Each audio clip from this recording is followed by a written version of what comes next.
ঘন্টা পাওয়া যায়, কিনতে পাওয়া যায়। আমাদের স্বামী বিবেকানন্দ সেও এখানে এসে মেডিটেট করেছিলেন, এখানে মেডিটেশন করেছিলেন। সেই জায়গাটা প্রচুর ঘন্টা বাঁধা রয়েছে, সেখানে প্রচুর উইশ লোকে লিখে এই ঘন্টার সঙ্গে এখানে বেঁধে দিয়ে গেছে।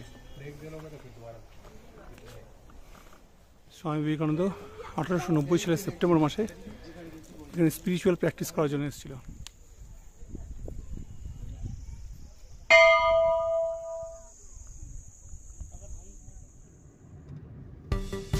Hello friends, welcome to our channel passion of joy. Passion of জয়ের নতুন একটি এপিসোডে আপনাদের সবাইকে স্বাগত। আমরা ঘুরে বেড়াচ্ছি উত্তরাখণ্ডের কুমায়ুন অঞ্চলে। আমাদের জার্নি স্টার্ট হয়েছিল নৈনিতাল থেকে। নৈনিতাল হয়ে কৌশানি, মুন্সিয়ারি, চকৌরি এবং ইকোভিনসার হয়ে আজ আমরা চলেছি আলমোড়ার পথে।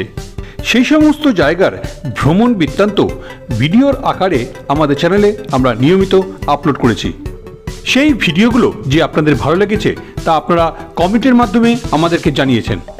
এর জন্য আমরা আপনাদের কাছে চিরকৃতজ্ঞ। যারা আমাদের চ্যানেলে প্রথম, তাদেরকে বলবো ওই ভিডিওগুলো আপনারা অবশ্যই দেখবেন। আমি এই ভিডিওর নিচে ডেসক্রিপশনে আর উপরের আই বাটনে তার লিঙ্ক দিয়ে দেবো। আর আমাদের ভিডিও যদি আপনাদের ভালো লাগে তাহলে আমাদের চ্যানেলকে লাইক, শেয়ার অ্যান্ড সাবস্ক্রাইব করে আমাদেরকে উৎসাহিত করবেন।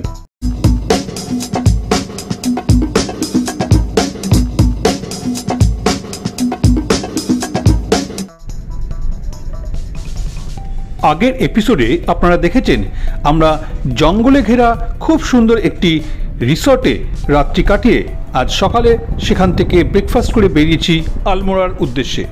আজ আমরা ঘুরে দেখব আলমোড়া।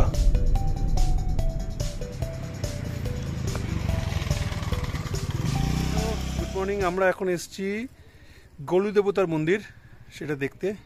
গাড়ি এখানে পার্ক করে আমরা আস্তে আস্তে উপরের দিকে যাচ্ছি। গলু দেবতার মন্দির পাহাড়ের এখানকার খুব জনপ্রিয় মন্দির আলমোড়াতে।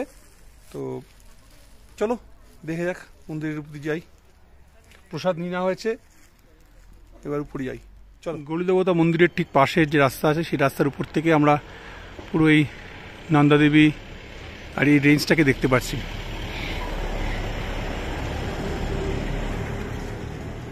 এদিকে রাস্তা নেমে যাচ্ছে।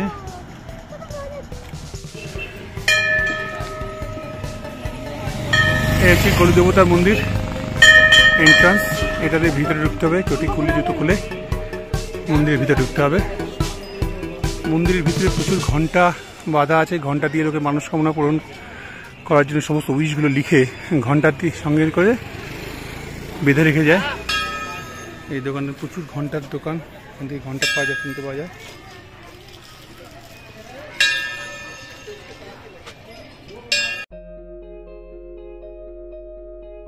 দোকানে প্রচুর ঘন্টা রয়েছে।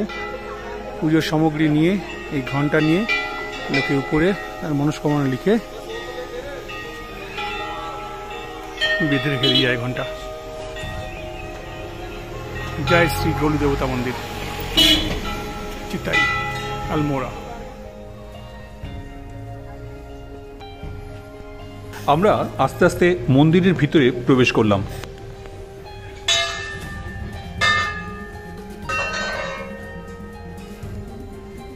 কত লোকে ঘন্টা বেঁধে দিয়ে গেছে।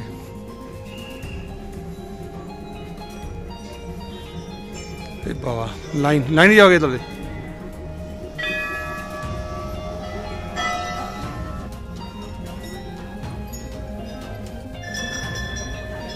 মন্দিরের মধ্যে যেটা সব থেকে বেশি নজর কাড়লো সেটা হচ্ছে সারা মন্দির জুড়ে ঝোলানো রয়েছে অসংখ্য ঘন্টা এবং তার সঙ্গে লেখা রয়েছে প্রচুর মানুষের মনস্কামনা।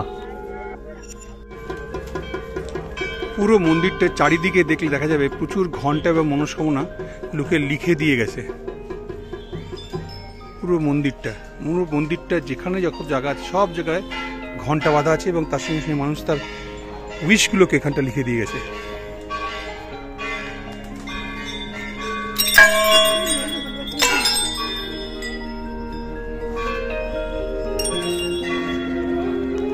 যেদিকে তাকাবে সেদিকেই তাই রয়েছে।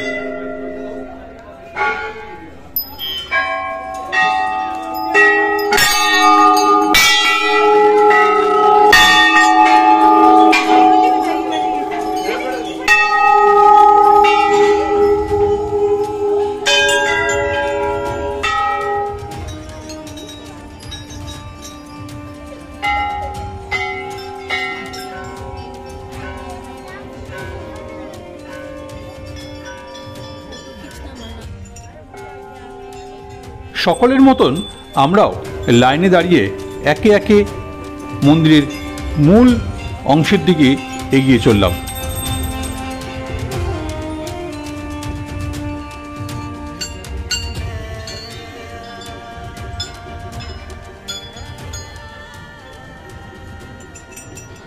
আমরা এখন গুরুদেবতা মন্দিরের যে লাইনে দাঁড়িয়ে রয়েছি, চারিদিকে দেখা যাচ্ছে প্রচুর ঘন্টা বাঁধা রয়েছে, সেখানে প্রচুর উইশ লোকে লিখে এই ঘন্টার সঙ্গে এখানে বেঁধে দিয়ে গেছে।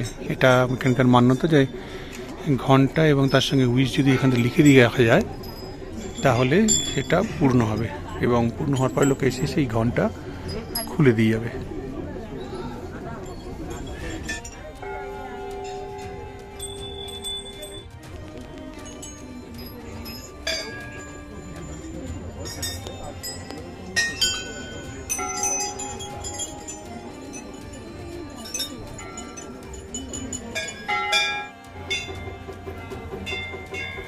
মন্দিরের পুজো সম্পন্ন করে আমরা আস্তে আস্তে মন্দির থেকে বেরিয়ে এলাম।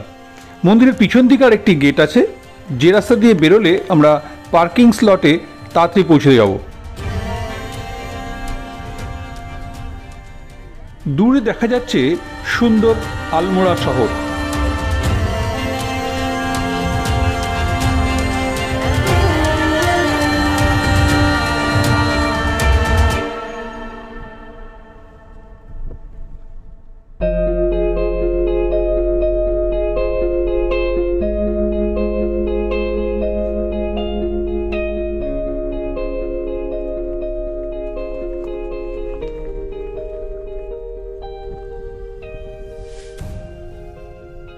এবার আমরা চলেছি কাসার দেবী মন্দিরে।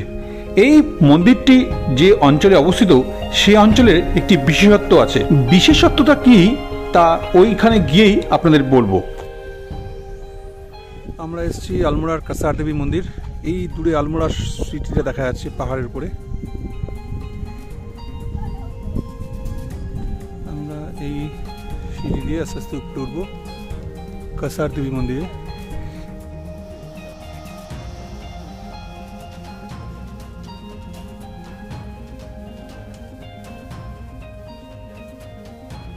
হ্যালো ফ্রেন্ডস, আমরা এখন এসেছি কাসার দেবী মন্দিরে, যেটা আলমোড়াতে। এই মন্দিরের একটা স্পেসিফিক ফিচার আছে, সেটা হচ্ছে ম্যাগনেটিক অ্যাটমসফিয়ারিক রিজিয়ন এটাকে বলে। মেডিটেশনের জন্য প্রচুর লোক দূর দূরান্ত থেকে, বিদেশ থেকে এখানে আসে।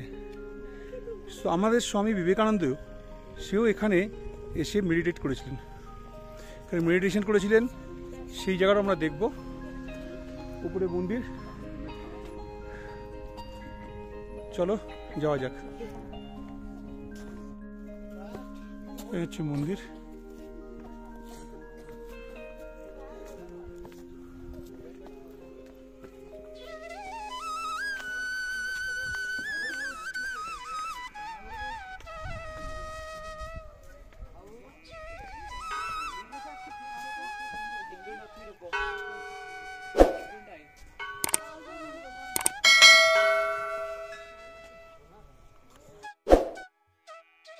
ঠিক মন্দিরে ঢোকার আগে স্বামী বিবেকানন্দের ছবি দেওয়া একটি ফলক চোখে পড়ল। স্বামী বিবেকানন্দ 1890 সালের সেপ্টেম্বর মাসে এখানে স্পিরিচুয়াল প্র্যাকটিস করার জন্য এসেছিল। ভিতরে কাসার দেবী কেভ আছে, সেখানে দেখা যাবে।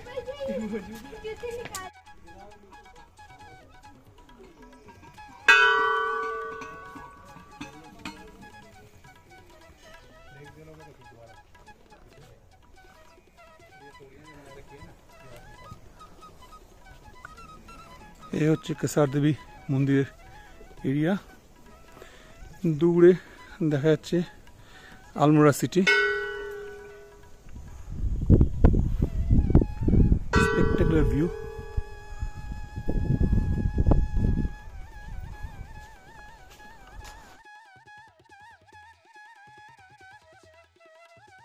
এই কাসার দেবী মন্দিরটি ভ্যান অ্যালেন বেল্ট জোনে অবস্থিত। নাসার মতে এই জোনে বেশ কিছু এনার্জেটিক পার্টিকেলস এই এলাকার ম্যাগনেটিক অ্যাট্রাকশনের ফলে ট্র্যাপড হয়ে রয়েছে, ফলে এই এলাকায় কনসেন্ট্রেশন এবং মেডিটেশন খুব ভালো হয়। এর জন্য দেশ বিদেশ থেকে এখানে প্রচুর মানুষ মেডিটেশন প্র্যাকটিসের জন্য আসে।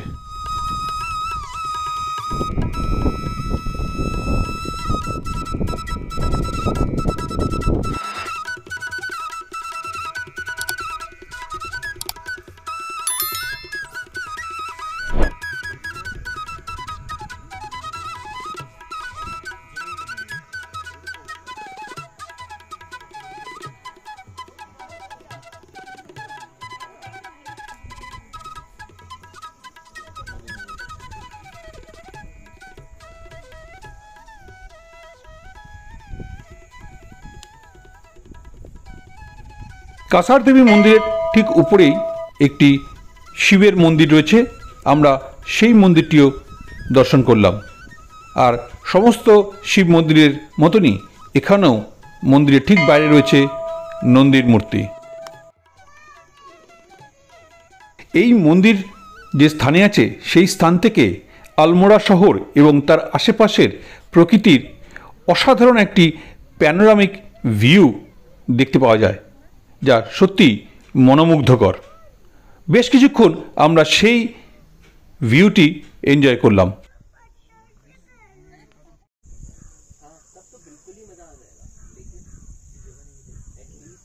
এটি হচ্ছে সে বিখ্যাত স্থান যেখানে বসে বাংলার যুগপুরুষ স্বামী বিবেকানন্দ মেডিটেশন করেছিলেন।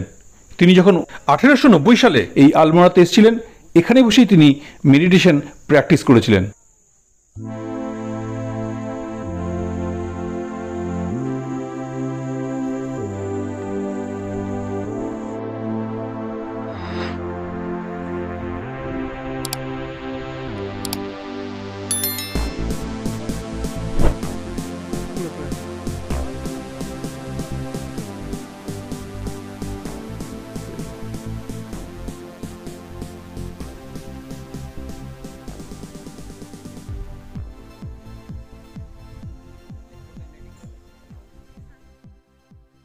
আমি এখন আছি আলমোড়ার যে কাসার দেবী মন্দির, কাসার দেবী টেম্পল, সেখানে।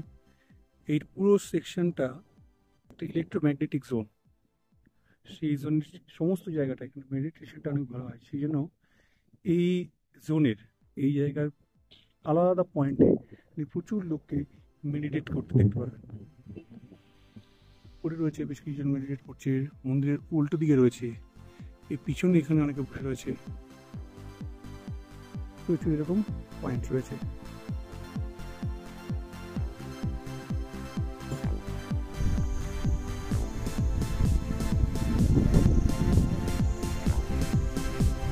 এই জায়গার প্রত্যেকটা জায়গায় দেখুন প্রচুর লোক মেডিটেট করছে।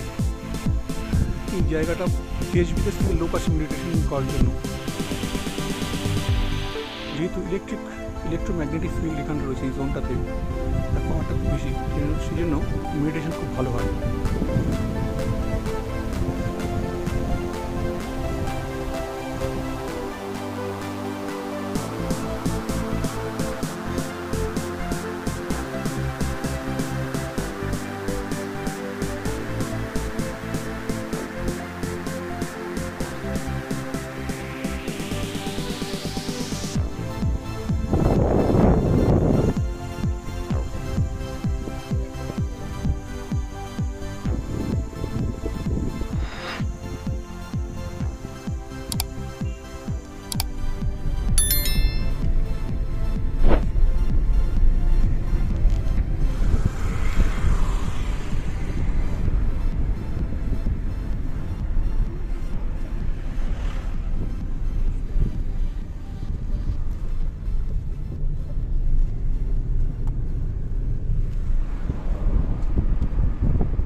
লামড়া থেকে আমাদের স্ট্রেট চলে যাওয়ার কথা ছিল কাঠগুদাম, কিন্তু মাঝপথে রাস্তা ব্লক থাকার জন্য আমাদের অনেক রাস্তা ঘুরে যেতে হচ্ছে।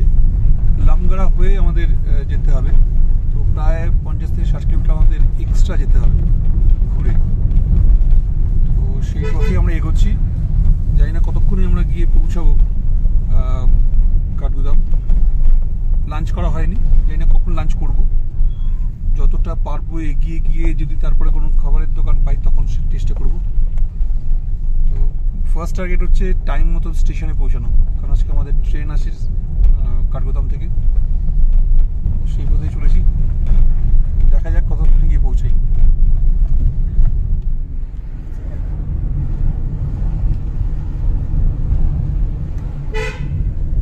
মাঝে রাস্তার পাশের একটি রেস্টুরেন্ট থেকে এখানকার বিখ্যাত রাজমা চাওয়াল আর ডিমের অমলেট খেয়ে সেদিনকের লাঞ্চ সেরে নিলাম। অবশেষে নির্দিষ্ট সময়ের আগেই আমরা কাঠগোদাম স্টেশনে এসে পৌঁছালাম। এখান থেকেই আমরা ধরবো আমাদের ফেরার ট্রেন।